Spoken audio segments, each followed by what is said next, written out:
Hello and welcome into Pat's Latest. I'm your host, Mike Gambardella, and on today's episode, we dive into an early look at the NFL Top 100 coming this Monday. PFF puts out their linebacker rankings, and it will be a surprise to see where the Patriots are in their preseason list. A Patriots rookie is already going one-on-one with Jets cornerback Sauce Gardner, and Tom Brady speaks on his role in Las Vegas. Before we get into everything, make sure you go down and subscribe to the channel. Get in the comments and let us know where you think, or if you think, any Patriots will be on that top 100. And make sure you go back and check out all of our old episodes so you can get caught up on everything New England Patriots. And make sure you give us that like if you like everything you hear.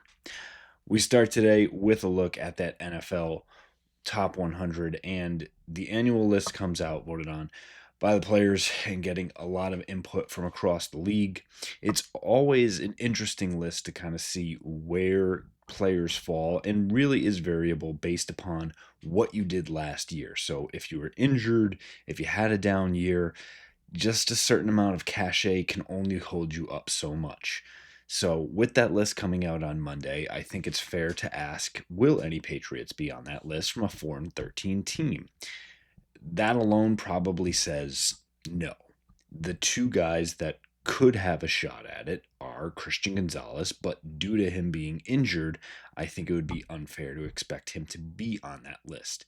The only other Patriot I think that could make an appearance is newly signed free agent Milton Williams.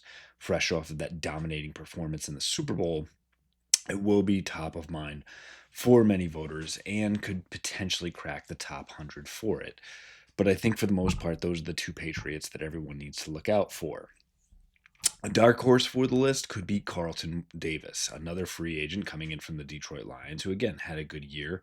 So someone who could sneak in the back end, but with cornerback being a fairly deep position in the NFL these days, don't expect to see his name on there either.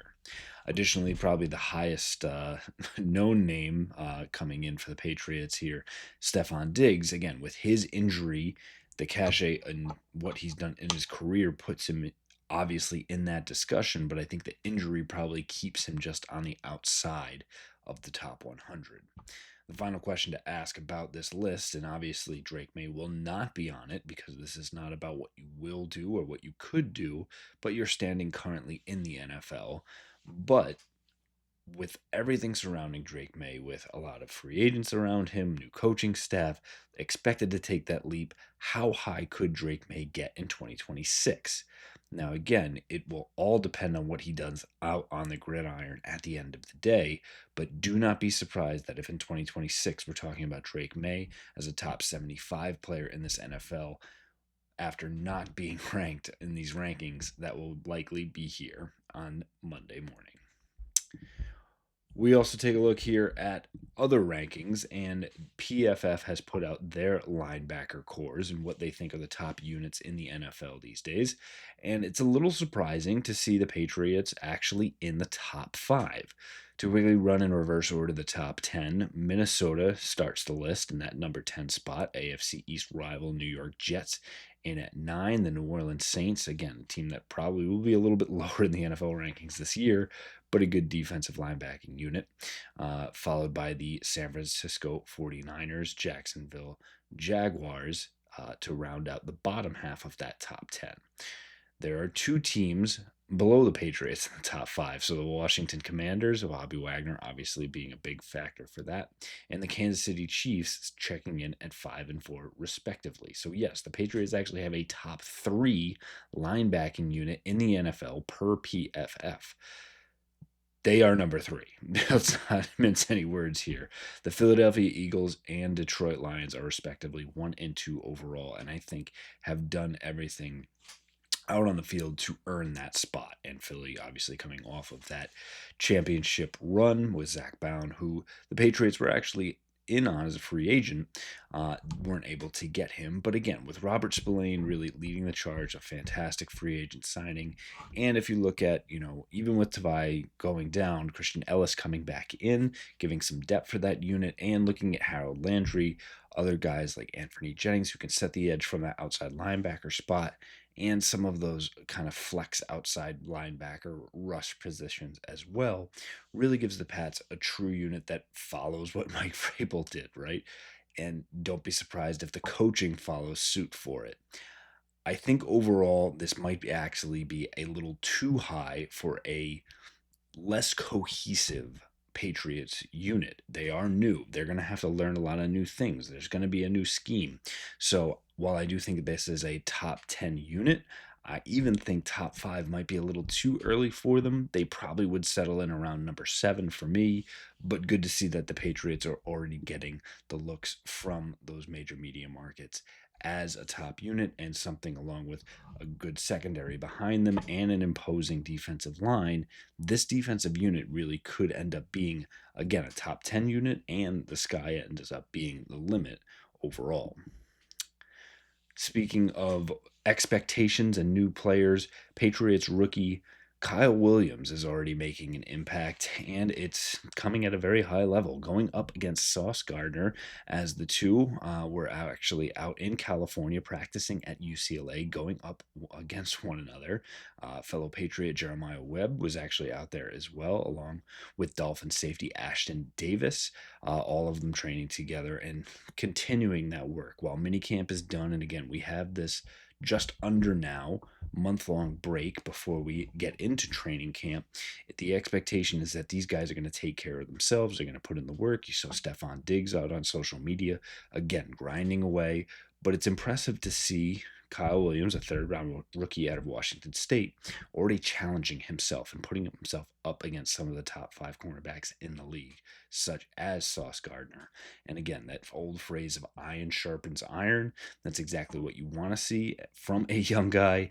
And I think somebody to really keep an eye on who could ascend, obviously, with more playing time, and I think will potentially have a chance to be a starter, probably not from day one with Mac Hollins in the fold, with Pop Douglas and Stephon Diggs ahead of him already.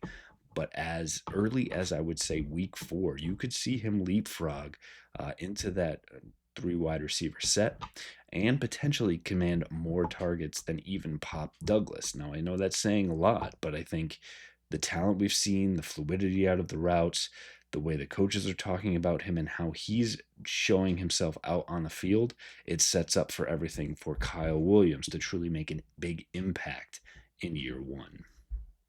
We finished today looking at the GOAT himself, Tom Brady, and yes, he is getting a statue outside of Gillette Stadium, but however, he is now a Las Vegas Raider for all intents and purposes. He is a limited partner owner with the Raiders and partnering now with Mark Davis.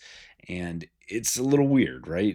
It's Tom was with the Tampa Bay Buccaneers. You know, he's no longer fully a Patriot, fully ours, whatever you want to say, and now an owner. So now there's another team that's coming in on him.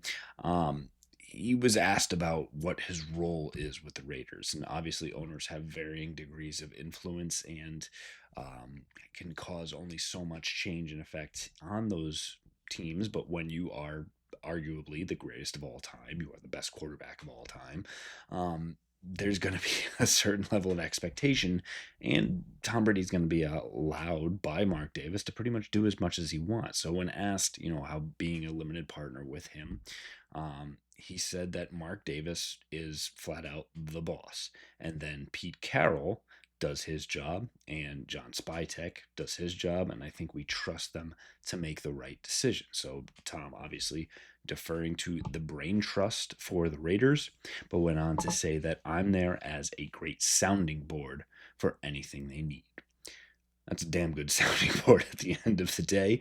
Now, not to say that Tom Brady knows exactly what goes into scouting and what that department's going to do and what they're going to do on the coaching side. Obviously, he has received a ton of it. Now, can you give it back on the other side? I pause to say what that would be like. We saw what he was able to do in the broadcast booth, and while might have started a little bit slow, eventually got his feet under him and actually became a pretty decent, I think, broadcaster. Again, I think it's a tough situation that was looking at Greg Olson, who really acquitted himself well and went on to win an Emmy essentially, and was replaced by Brady. I think you understand why, just for the cachet and gravitas that comes with it. But Brady is someone that is going to constantly challenge himself and constantly be able to impart football knowledge in one shape, form, or fashion or another. Don't be surprised if he continues to see more influence with the Raiders, and we'll be very interested to see what his next job in football might be. Now we're asking for you to do your job. Make sure you go down and subscribe for the channel. Get in the comments and let us know what you think about Brady with the Raiders, if you think any Patriots are going to be on the top 100, and if it's the right spot for those Patriot linebackers in the PFF rankings.